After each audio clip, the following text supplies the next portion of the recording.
Many volunteers ask us how to handle a student who doesn't talk very much. This is a common obstacle, especially with lower level students. So let's talk a bit about it. First, if your buddy doesn't talk much, don't worry.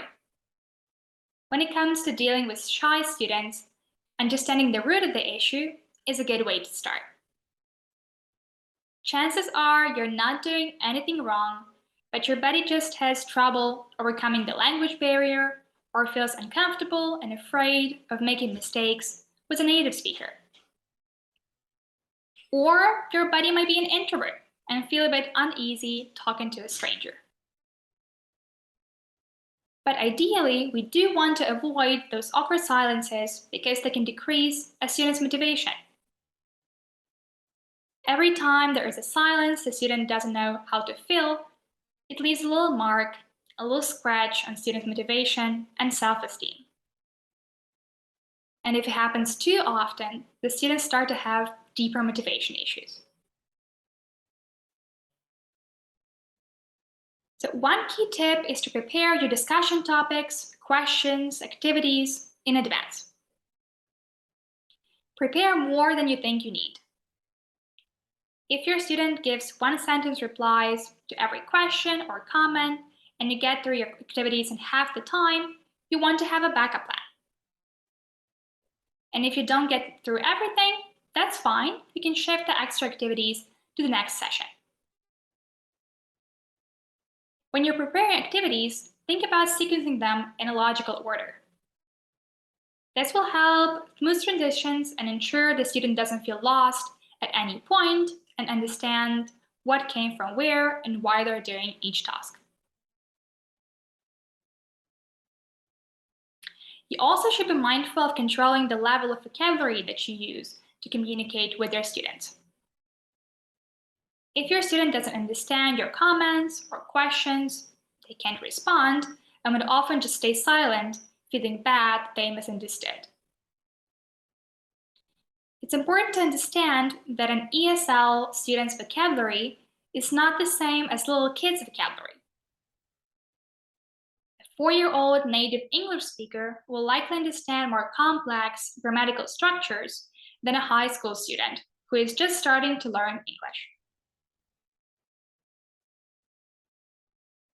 Another vocabulary-related tip. You can tell students which vocabulary words to use to get them talking. For example, describe the emotions the girl felt in the film using the following adjectives.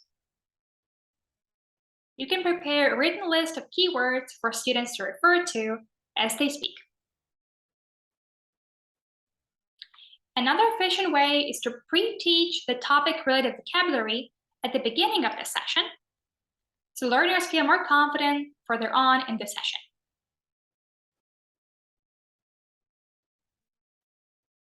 Ask a shy student a very open-ended question, and you will get no response. They're probably overwhelmed and don't even know where to start. So one way of creating more structure is giving them concrete things to talk about before asking them to speak. So a vague question like, did you watch the film? So what are your thoughts? Can easily lead a quiet student to freeze up. Instead, target your questions. For example, here's a screenshot from the film. Do you think this person is happy or sad? Sad. How do you know that? Is it something about their face? Yes, they're crying. Why do you think they're crying? Because their grandmother died in the last scene. If you're working with a beginner, this is what most conversations will sound like. You should not expect any long stretches of language unless a student has prepared those in advance. If your student is intermediate, you can expect long stretches only occasionally. It is important to set up the right conditions for your student's English level. There are 3 kinds of conditions for speaking practice. Controlled or restricted conditions ask learners to practice new skills or vocabulary in a limited way. Control practice looks more like an exercise or drill than a task. There is a specific format and a right answer.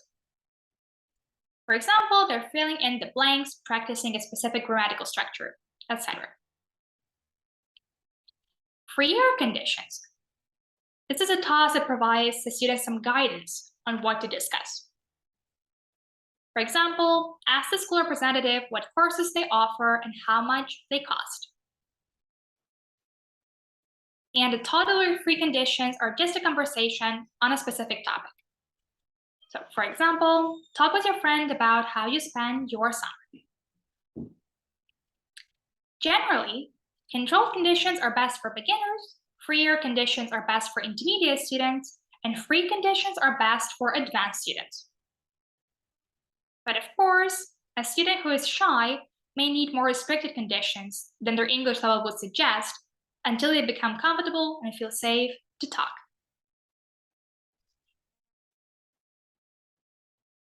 So, how to engage a shy or reserved buddy who is reluctant to speak a lot? Here are some tips to use. Help to start. For example, you ask them where they went last summer, and their answer is Poland. So you model the complete answer by saying, I went to. Let the learner move and speak at their own pace. Be patient. Don't put too much pressure on your buddy and use positive reinforcement. Use more controversial statements and questions. One excellent way to encourage free speaking is through using controversial questions and statements. They can bring students who are usually shy, quiet, or more reluctant to speak out of their shells. Finally, empower a buddy. One of the useful techniques is to suggest your buddy prepare activities, topics, discussion questions, resources to watch, etc. It will give your learner more confidence and autonomy and will make them more comfortable in your further sessions. And remember that a student's reluctance to talk isn't something that can be fixed immediately with one or two tricks. It's a gradual process that takes practice from both teachers and students. So work to establish a good rapport of mutual trust, including fostering motivation, proper error correction, etc. And good luck!